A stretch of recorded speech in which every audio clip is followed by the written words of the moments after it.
देखो, चीजों का टेम्पररी होना प्रॉब्लम नहीं है, प्लेजर का टेम्पररी होना प्रॉब्लम नहीं है, आम का मीठा होना प्रॉब्लम नहीं है, उस मीठेपन से अटैच हो जाना प्रॉब्लम है। ये उम्मीद करना कि वो मीठापन बना ही रहे 24 घंटे के लिए, ये प्रॉब्लम है। आम आया और गया तब कोई प्रॉब्लम नहीं है। नीम आया और गया, कड़वा था, अच्छा टाइम आया, बुरा टाइम आया गया, that is not a problem.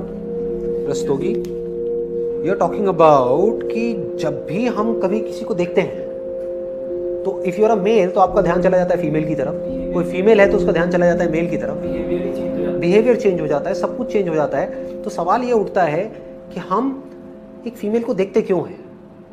क्या ये नेचुरल है या ये हमारी कंडीशनिंग है? फॉर एग्जाम्पल, आपको यहां पर टच किया किसी ने, टच तो टच है, टच में ना सुख है ना दुख है।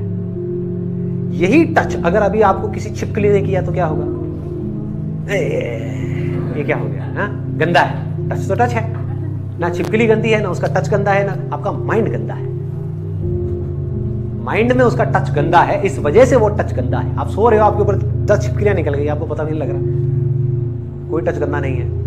यही आपको टच किया आपके फेवरेट एक्टर ने, या फिर आपकी जो फेवरेट एक्ट्रेस है, कौन है आपकी फेवरेट है? दीपिका पादुकोण। तो यही आपको टच किया, आप इमेजिन करो आपको दीपिका पादुकोण ने टच किया, तो फुदकते हुए नजर आओगे, फड़फड़ा जाओगे एकदम कि ये क्या हो गया। अरे टच तो टच है, समझ रहे हो? तो क्या हो रहा है? आपकी कंडीशनिंग हो गई है। कंडीशनिंग किसने करी? इस पूरी सोसाइटी ने करी, पूरी दुनिया ने करी। इस कंडीशनिंग को कौन तोड़ेगा? सोसाइटी तोड़ेगी, जिसने खुद ये कंडीशनिंग करी है कभी नहीं तोड़ेगी, आपको खुद तोड़नी पड़ेगी। इस सच को जानना पड़ेगा, देखना होगा उस पूरे के पूरे मूवमेंट को। That is real meditation. जिस वक्त आपके ऊपर डिजायर हावी हो रहा है, उस वक्त देखोगे वो डिजायर कैसे उठता है, कहां जाता है। जब आपको कुछ दिखता है, दिखने में कुछ अच्छा बुरा नहीं है, दिखने से रिलेटेड जो आपने कहानी अपने माइंड में बनाई हुई है उसकी वजह से आप खुश हो रहे हो, परेशान हो रहे हो। जो चीजें हमें अच्छी लगती है जरूरी नहीं वो अच्छी हैं, जो हमें बुरी लगती है जरूरी नहीं वो बुरी हैं। अच्छी और बुरी चीजें बदल रही है depending upon your conditioning of your body, conditioning of your mind. उसके अकॉर्डिंग सब कुछ बदलता चला जा रहा है। इस बदलती हुई दुनिया में कुछ ऐसा है जो नहीं बदल रहा है, वो आप इस बात को समझो कि जब हमारा टाइम अच्छा होता है, हाँ, तब तो हम मस्त हो जाते हैं, और जब टाइम बुरा होता है तब हम बिल्कुल ही ऐसे हो जाते हैं, उदास और दुखी, और ये वो पता नहीं क्या हो रहा है, मेरे साथ में ऐसा क्यों हो रहा है, ये क्यों हो रहा है, वो क्यों हो रहा है। और जब कुछ अच्छा हो रहा होता है तब हम नहीं बोलते कि मेरे साथ में इतना अच्छा क्यों हो रहा है। कोई नहीं बोलता। सोचा है कभी कि जो आपको जिंदगी में सुख मिले हैं उसके बारे में कोई बोलता है कि मुझे इतने सुख क्यों मिले हैं जिंदगी, मैं इतनी सुखी क्यों हो रही हूँ, कि मुझे इतनी अच्छी बॉडी क्यों मिली है, कि जो आम है इसका टेस्ट इतना अच्छा क्यों है। कोई नहीं बोलता, कुछ नहीं। उस समय तो पागल हुए पड़े होते हैं, होश ही नहीं होता। होश कब आता है? जब कोई दुख आता है, तब आदमी एकदम से जागता है, अरे ये क्या हो गया, है ना। तो अब अल्टीमेटली क्या हो रहा है, इसको अगर ध्यान से आप देखोगे, ये हमारी बेसिक टेंडेंसी है ह्यूमन की। सपना कब टूटता है, कभी भी नोट करना इस चीज को। सपने से आप तब जागते हो जब कुछ बुरा होता है आपके साथ, अच्छे में नहीं जागते। तो अब गड़बड़ क्या है यहां पर? देखो, जब हमारा टाइम अच्छा होता है तब हम बन जाते हैं भोगी, सुख भोगने में लग जाते हैं। टाइम अच्छा चल रहा है, खाओ पियो मस्त रहो, पार्टी करो, ये करो वो करो, अरे मजे मारो जिंदगी के, सब कुछ बढ़िया है ना। मतलब हम ऐसे फंटूश बन जाते हैं जैसे कि हमारे साथ तो कभी कोई प्रॉब्लम आ ही नहीं सकती। हमें यह विश्वास हो जाता है कि ये टाइम हमेशा के लिए रहने वाला है।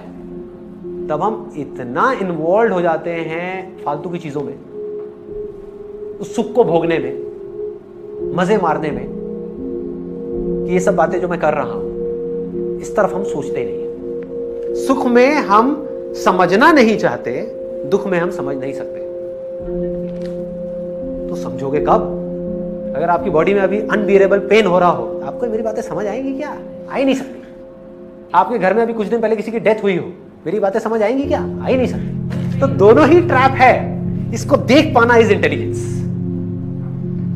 कि पेन और प्लेजर में कोई फर्क नहीं है, दोनों एक दूसरे का पीछा करते रहते हैं। ये बिल्कुल ऐसा है जैसे कुत्ता अपनी पूंछ के पीछे भाग रहा है, गोल गोल गोल गोल घूमे जा रहा है, घूमे जा रहा है, घूमे जा रहा है, खुश हो रहा है, पकड़ नहीं सकता उस पूंछ को कभी भी। सुख को पकड़ नहीं सकता जब तक समझेगा नहीं खेल को। तो समझना कब है? सुख में, कि जब वक्त है समझने का, अपनी इंटेलिजेंस को बढ़ाने का। इंटेलिजेंस को बोलते हैं हिंदी में विवेक, माइंड को शार्प करने का। तब तो उस माइंड को हमने लगा दिया प्लेजर्स में, जिससे माइंड डल हो गया। प्लेजर्स में क्या होता है? माइंड डल हो जाता है। कभी नोट किया है? एक बड़ी इंटरेस्टिंग मेडिटेशन बताऊं। कभी जो पीक ऑफ डिजायर है या पीक ऑफ फियर है, उस वक्त में अपनी हालत को नोट करना कि आपकी हालत क्या होती है। आपका ध्यान आपके वश में होता है या नहीं होता है? ऐसे ओवर पावर कर लेता है वो, आपको होश ही नहीं होता। हम अपने आप को डिटैच कैसे करें when you love someone very much? What is detachment? इसको समझो। क्या मुझे इस कुर्सी से डिटैच होने की जरूरत है? मैं इससे डिटैच्ड ही हूं। लोग डिटैचमेंट का मतलब क्या निकालते हैं कि मैं इस कुर्सी से दूर रहूं, इसका मतलब डिटैचमेंट है। अरे ना, समझ गए? जो भी आपके रिलेशनशिप्स हैं उनके पास रहो, उनको प्यार करो, उनको टच करो, कुछ भी करो, कोई फर्क नहीं पड़ता। That is not attachment. मेरे इसको टच करने से क्या मैं इससे अटैच हो गया? बट माइंड के लेवल पे मैंने कहा कि मैं ये मेरी है कुर्सी, ये मेरी है, अब मैं इसके साथ बंध गया। सिंपल है। उस पर कब्जा नहीं करना, उसको प्यार करना है।